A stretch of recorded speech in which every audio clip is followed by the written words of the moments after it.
इत्थे बंदियां दी रोटी इत्थे नहीं। उदों मैनूं हिसाब लगा भी बानी सानू बंदा भी नहीं जे समझदा। सानूं तो कभी तबरक नसीब नहीं होया। मजलिसां ते असीं बड़िया वड्डियां लोगां कोल जाने आ, साडी रोटी वखरी हुंदी है, तबरक वखरा। मैं तो जरा तजर्बा किया ना जी, साडी जिहड़ी रोटी हुंदी है ना मौलवियां साकरां दी, वो वखरे घर हुंदी है, वखरे कमरे च हुंदी है, वखरी पई हुंदी है। तो एक दफ़ा तो मैं बैठा सा, नाल होर भी दो जाकर बैठे सन। एक बंदा आया तो कहन लगा भाई जी रोटी खानी। वो बानी कोल खलोता सी, वो अंदर वड़न लगा। वो सके नहीं नहीं नहीं, इत्थे बंदियां दी रोटी इत्थे नहीं। उदों मैनूं हिसाब लगा भी बानी सानू बंदा भी नहीं जे समझदा। उन्हें आख्या इत्थे नहीं, बंदियां दी रोटी इत्थे नहीं, तबरक उधर है। लो जी साडा भी नसीब देख लो, जे असीं कोई चार पैसे लै जाने ना तो तबरक साडे नसीब नहीं हुंदा। तबरक परा वेली च पक्का हुंदा है, चिट्टे चौल विच चने, तबरक है जी तबरक है। एक तैनूं दसां, मौलवियां दा गोश्त होवे ते भावें तेरे पुत्तर दी शादी होवे, करोड़ां रुपये ला छड़, कोई ये ना आखेगा तबरक दे।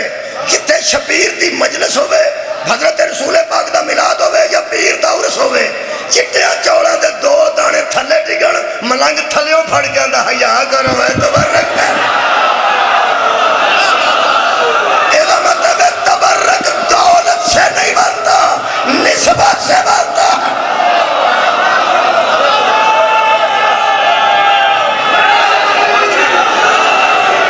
जी मैं आवाज बाबा जी शुक्रिया। और तबर्रुक कितना शुक्रिया। तबर्रुक वो यारा तबर्रक बरकत वाली चीज़ निस्बत नाल बनती। अल्लाह फरमाता है बिबक्का मुबारकन, ये बरकत वाला घर है, बरकत वाला घर।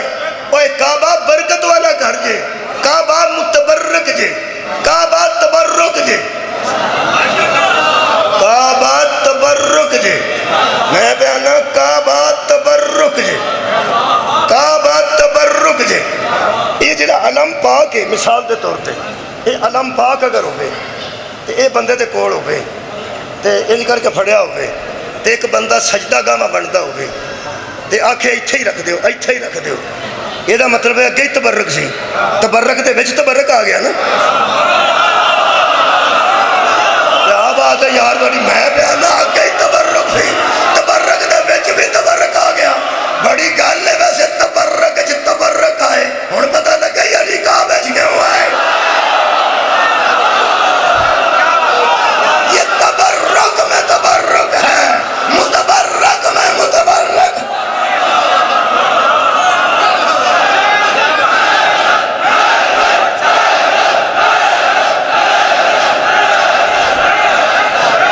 शुक्रिया, आबाद रहो जना, अमन वाला। हाँ हमने वहाँ घर बनवाया। बाबा जी बहुत शुक्रिया, किबला मेहरबानी, शुक्रिया। ऐ मेरे को सैयद बैठे ने, मैं शिया सुन्नी की तफरीक नूं छड्ड के गल पे करना। मैं अपनी अखां नाल देखे ने बंदे अहले सुन्नत ने, उन्हें दुकान बनाई है बाबा जी। उन्हें आख्या शाह जी एक मिनट। शाह आख्या मैनूं बड़ा काम है। हो सके सैयद सरदार हो इंज ना करो, यह काम शुरू कर लगे, नवी दुकान बनाई है। पैर ला जाओ विच पैर, पैर ला जाओ विच पैर। मैं अज तक वो बंदा ही नहीं वेख्या जिस किसी सैयद नूं आख्या होवे शाह जी इत्थे सजदा दे जाओ। और सजदा दईए तो सिर रखना पैंदा, सिर रखना। किसी बंदे आके शाह जी इत्थे सजदा कर जाओ, नहीं की आंदे इत्थे पैर ला जाओ। हुण पता लगा ही जेड़े मुतबर्रक होंदे ना उन्हां दे पैर ही तबर्रक होंदे। कमाल है भाई, लोग दुकानां च पैर लवांदे ने यारा, लोग मकानां च पैर लवांदे ने। और यारा मकान बना के लोग सजदा को लेट रखवांदे ने, काहदे वास्ते? बरकत वास्ते, बरकत वास्ते, बरकत वास्ते। मेहरबानी। इसका मतलब है पैर ला जाओ तो बरकत हो। जेड़े घर नूं बंदा बनवा के उन्होंने पेंट कराए, पेंट करा के उत्ते कमाल दर्जे की तज़ीनो आराइश कराए, 2 साल उत्ते बंदा ही कोई ना आए, लोग आंदे ने एडा बेबरकत है, ज्यों दा बनया विच ही कोई नहीं। याद है क्या बात। मैं इस मजमे में सलाम पेश कर रहा। ਤੁਸੀਂ ਮੇਰੇ ਤੋਂ ਜ਼ਰਾ ਅੱਗੇ ਜਾ ਰਹੇ ਹੋ, ਮੈਂ ਰਾਜ਼ੀ ਹਾਂ ਵਿੱਚੋਂ ਗੱਲ ਮੈਂ ਅੱਜ ਕਰਨੀ ਹੁੰਦੀ ਹੈ ਤੁਹਾਡੇ ਜ਼ਿਹਨ 'ਚ ਪਹਿਲਾਂ ਹੁੰਦੀ ਹੈ ਬਹੁਤ ਰਾਜ਼ੀ ਹਾਂ ਮੈਂ ਕਈਆਂ ਮਜਮਾ ਨੂੰ ਪਿੱਛੇ ਧਰੂ ਕੇ ਨਾਲ ਲਿਆਉਣਾ ਪੈਂਦਾ ਤੁਸੀਂ ਤਾਂ ਅੱਗੇ ਅੱਗੇ ਵਜਾਉਂਦੇ ਹੋ ਨਾ ਮੰਨ ਲਓ ਤੁਹਾਨੂੰ ਉਹ ਲੋਕ ਆਉਂਦੇ ਨੇ ਜਿਉਂ ਦਾ ਬਣਿਆ ਪੈਸੇ ਵੀ ਬੜੇ ਲੱਗੇ ਪੈਸੇ ਵੀ ਬੜੇ ਲੱਗੇ ਨਾ ਸੋਹਣਾ ਵੀ ਚੰਗਾ ਬਣਿਆ ਕਮਾਲ ਹੈ ਇਹੋ ਜਿਹਾ ਹੋਰ ਹੈ ਵੀ ਕੋਈ ਨਹੀਂ ਪਰ ਐਡਾ ਬੇਬਰਕਤ ਹੈ ਜਿਉਂ ਕੁੰਡੀ ਵੱਜੀ ਹੈ ਅੰਦਰ ਭੂੰਡਾਂ ਨੇ ਖਖਰਾਂ ਲਾਈਆਂ ਨੇ ਬਿੱਲੀਆਂ ਅੰਦਰ ਚੂਚੇ ਖਾਂਦੀਆਂ ਲਓ ਸ਼ਾਹ ਵੀ ਆ ਮੈਂ ਵੇਖਿਆ ਨੇ ਸ਼ਾਹ ਜੀ ਮੈਂ ਸ਼ਹੀਦਾਂ ਦੀ ਗੱਲ ਕਰ ਰਿਹਾ ਜਿੱਥੇ ਅੰਦਰ ਨਾ ਕੋਈ ਆਇਆ ਹੋਵੇ ਲੋਕ ਆਂਦੇ ਨੇ ਐਡਾ ਬੇਬਰਕਤਾ ਘਰ ਹੈ ਕਿਸੇ ਪੈਰ ਹੀ ਨਹੀਂ ਵਿੱਚ ਰੱਖਿਆ ਕੁੰਡੀ ਵੱਜੀ ਰਹਿ ਕੁੰਡੀ ਹੋਈ ਵੱਜੀ ਰਹਿ ਤੇ ਲੋਕ ਆਂਦੇ ਨੇ ਬੇਬਰਕਤ ਹੈ ਕਿਸੇ ਨੂੰ ਲੋਕ ਆਂਦੇ ਨੇ ਕਦੀ ਤੂੰ ਪੈਰ ਰੱਖੇ ਨਾ ਤੇ ਬਰਕਤ ਆ ਜਾ ਪੈਰ ਰੱਖੇ ਤੇ ਬਰਕਤ ਆ ਜਾ ਇਹ ਕੁਰਾਨ ਅੱਲਾਹ ਪਿਆ ਫਰਮਾਂਦਾ ਹੈ ਬਰਕਤ ਵਾਲਾ ਘਰ ਹੈ ਕੁੰਡੀ ਤੇ ਅੱਜ ਵੀ ਵੱਜੀ ਹੈ ਯਾਦ ਕਰ ਖਾਂ ਕਿਸੇ ਦਾ ਪੈਰ ਆਇਆ ਹੋਵੇਗਾ भाई किसी का आया भाई आया एक दिन एक मजदूर का पैर दो अंदर आए ने ते 3 दिन तो बाद पैगंबर खुदा के पैर अंदर आए हाँ लगा ही बरकत वाला बना हैदर वैसे अंदर अली अस्सलाम की अम्मा आए ने वैसे तो मैं तो अंदर नहीं गया तुम भी मेरा कोई नहीं गया होने बड़े बड़े लोग ही अंदर जाते हैं जो मुतकी होंगे ने कोई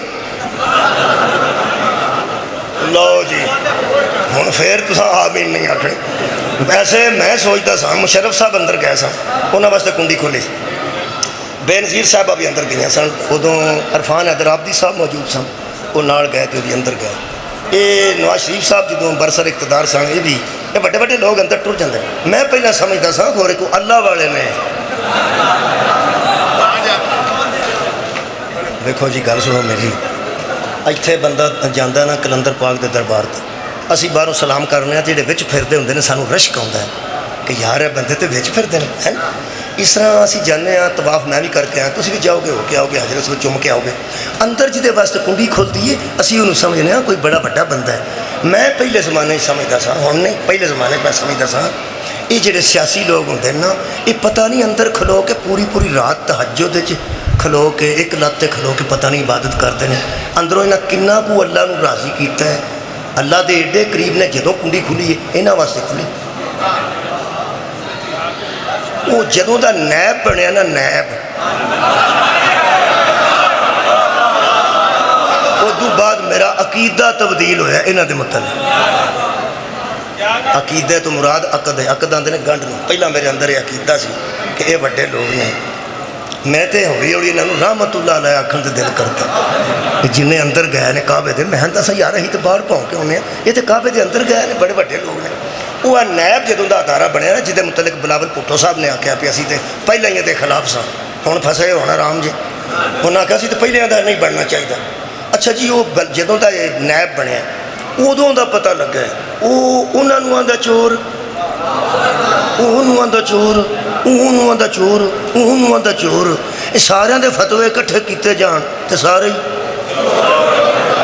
सारिਆਂ ਦੇ फतवे उतों मैनू डर आ गया मैं क्या ये तो यार एक दूजे चोर करते हैं तो काबे का दरवाज़ा भी इन्होंने वास्ते खुलता है वो फिर मैं पता कराया जी पता कराया असल जेड़ा बंदा बादशाह बनता ना वो सऊदी अरब वाले शाहां नाल वाकफियत हो जाती है चाबी उन्होंने बोझ च चाबी बोझ च ये कुछ तकवे की वजह तो नहीं खुलता वाकफियत की वजह तो